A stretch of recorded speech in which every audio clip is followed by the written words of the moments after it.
Hello everyone, welcome back to my channel. तो हम जो है फर्स्ट पार्ट में हमने सेल साइकिल के बारे में थोड़ा बहुत पढ़ा था। अब हम नेक्स्ट पार्ट में सेल साइकिल को कंप्लीट करने वाले हैं, जिसमें सबसे पहले हम स्टार्ट करने वाले हैं फेसेस ऑफ सेल साइकिल और इसमें क्या क्या इंपॉर्टेंट क्वेश्चन बनते हैं नीट में, आपके क्लास 11 के स्कूल एग्ज़ाम में और एम्स नर्सिंग या RUHS किसी भी कॉम्पिटिटिव एग्ज़ाम में यहाँ सर क्या क्वेश्चंस बनते हैं वो आज हम डिस्कस करने वाले हैं। तो वीडियो में एंड तक बने रहिए और चैनल अगर अभी तक सब्सक्राइब नहीं किया है तो प्लीज़ सब्सक्राइब कर लीजिए और लाइक ज़रूर करिए, शेयर ज़रूर करिए अपने दोस्तों को, जिससे ये रिवीजन वो फास्ट कर सके। तो सबसे पहले हम यहाँ पर बात करेंगे फेसेस ऑफ सेल साइकिल। जो सेल साइकिल होती है, कोई भी काम जो होता है एकदम से नहीं होता है, उसमें एक स्टेप होता है जिसको यहाँ पर फेसेस बोला गया। एक स्टेप्स में काम चलता है। इसमें जो कई सारे फेसेस होते हैं सेल साइकिल के, जैसे कि अगर हम बात करें कि यहाँ पर G1 फेस होता है, S फेस होता है, G2 फेस होता है और G0 फेस होता है, और ये कुछ प्रोसेस होते हैं जो कि हम माइटोसिस और म्यूसिस में पढ़ने वाले हैं। तो G1 और G2 फेस मैंने सब डिस्कस किया था, एक बार और डिस्कस कर लेते हैं।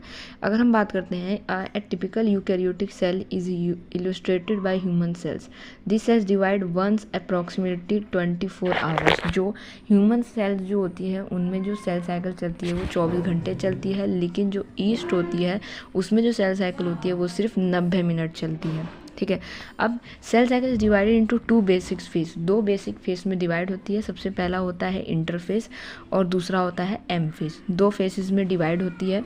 अब इंटरफेस और एम फेस में क्या अंतर है, मेनली अगर मैं आपको ऊपर से बताऊँ, इंटरफेस में क्या होता है कि जो सेल्स होती हैं वो एक सेल्स जो होती हैं वो रेस्टिंग स्टेज पे होती है, मतलब सेल्स डिवाइड करती हैं बट आगे कुछ काम नहीं करती, अदर चीज़ें अपनी प्रिपरेशन शुरू करती हैं। जैसे कि अगर हम बात करें कि सेल्स जो है DNA बना, मतलब DNA सिंथेसिस नहीं होता है, यहाँ पर RNA सिंथेसिस करते हैं। यहाँ पर इंटरफेस में RNA सिंथेसिस होता है। RNA सिंथेसिस के बाद आपका न्यूक्लियोटाइड सिंथेसिस होता है। तो कई सारी चीज़ें जो यहाँ पर सिंथेसिस होती हैं जिससे आपका जो है काम। तो अगर हम फेसेस की बात करें तो हमारे पास 3 तरीके के फेसेस आते हैं, गैप 1 फेस और क्या नाम है, और एस फेस होता है, सिंथेसिस फेस बोलते हैं, और G2 फेस, गैप 2 फेस। जो G1 फेस होता है वो एक इंटरवल होता है between mitosis and initiation of DNA replication. मतलब माइटोसिस शुरू होने से पहले और DNA रेप्लिकेशन होने के बाद के बीच का जो फेस होता है उसको हम कहते हैं G1 फेस, जो कि सबसे बड़ा फेस होता है। लॉन्गेस्ट फेस ऑफ इंटरफेस जो होता है वो G1 फेस होता है, याद रखना है। ठीक है। उसके बाद फिर यहाँ पर है कि G1 phase of the cell is metabolically active. मतलब सेल मेटाबॉलिकली एक्टिव होती हैं और ग्रो भी करती है continuously, but DNA replication but does not replicates its DNA को रेप्लिकेट नहीं करती हैं। ठीक है। तो ये पूरा आपका G1 फेस था। अब आता है S face, synthesis face makes this period during which DNA synthesis और replication take place। S phase में क्या होता है, सिंथेसिस फेस में सिंपल याद रखना है कि आपका DNA रेप्लिकेशन होना शुरू होता है। During this time the amount of DNA पर सेल डबल, मतलब अमाउंट ऑफ DNA डबल होता है। जैसे हम पढ़ते हैं ना 2N और 2C, तो 2C जो होता है वो DNA का अमाउंट होता है। जैसे अगर 2N और 2C ऐसे, तो 2N जो होता है वो अलग है, क्रोमोसोम होता है, और 2C जो है DNA का नंबर बदलता है। If initial amount of DNA denoted as 2C, initial amount अगर 2C है तो वो डबल हो जाएगा किसमें, एस फेस में वो डबल हो जाएगा। ठीक है। उसके बाद हम बात करते हैं however there is a no increase in numbers of chromosome number increase नहीं होते हैं। एस फेस एक DNA रेप्लिकेशन फेस होता है जहाँ पर DNA बनता है। यहाँ पर क्या होता है, सिंथेसिस फेस में जो DNA जो अमाउंट होता है DNA का वो डबल होता है, ना कि क्रोमोसोम का अमाउंट बदलता है। क्रोमोसोम का अमाउंट जो होता है वो हमेशा सेम रहेगा। अगर मैं एग्जांपल लूँ, क्रोमोसोम जो है अगर 2N है, ठीक है, एट G1 में, तो S फेस में भी वो 2N ही रहेगा, वो बढ़ेगा नहीं, लेकिन DNA का अमाउंट वो बढ़ता है। In animal cell during S phase DNA replication begins in the nucleus. जो S फेस होता है न्यूक्लियस में ही DNA रेप्लिकेशन होता है। And the centroid duplicates in the cytoplasm, centroid duplicate होता है। During the G2 phase proteins are synthesis. ये पूरा एस फेस था। अब G2 फेस में क्या होता है कि आपकी प्रोटीन वगैरह जो है वो सिंथेसिस होती है, ये इसका है। अब कुछ ऐसी सेल्स होती है हमारी बॉडी में जो है डिवाइड नहीं करती हैं, तो उसके बारे में हम पढ़ने वाले हैं। Some cells in adult animals do not appear to exhibit division.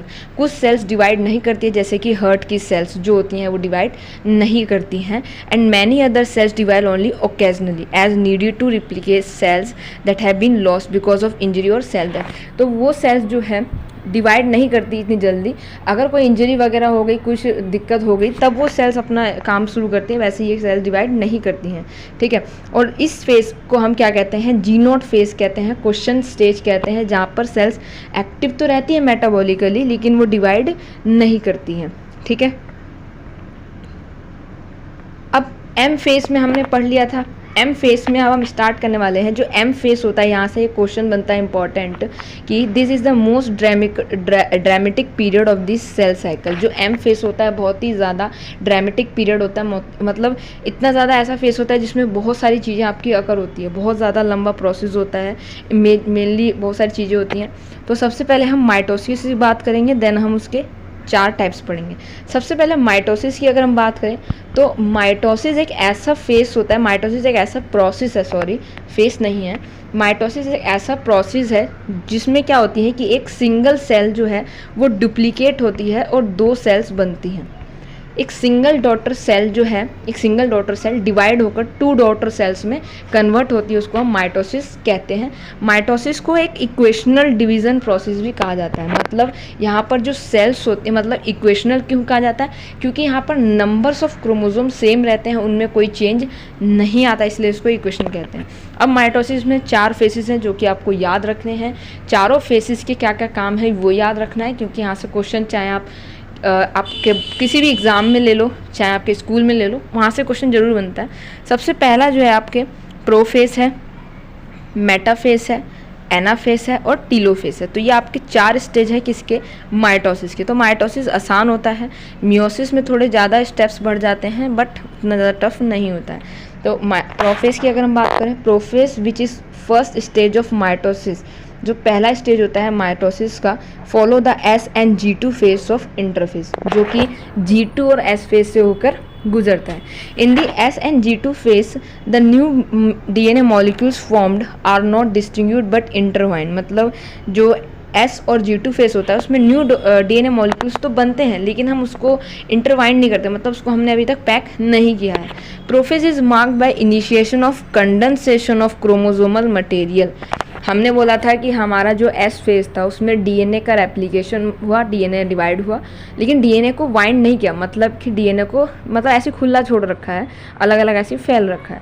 तो एक प्रोफेस एक ऐसी स्टेज है जहाँ पर जो DNA जो क्रोमोसोमल मटेरियल होता है वो कंडेंस होना शुरू होता है। मतलब जैसे एक ऐसे से अगर DNA फैला होगा तो उसको कंडेंस करके हम ऐसे ऐसे इंटरवाइंड करते हैं, आप सभी को पता होगा।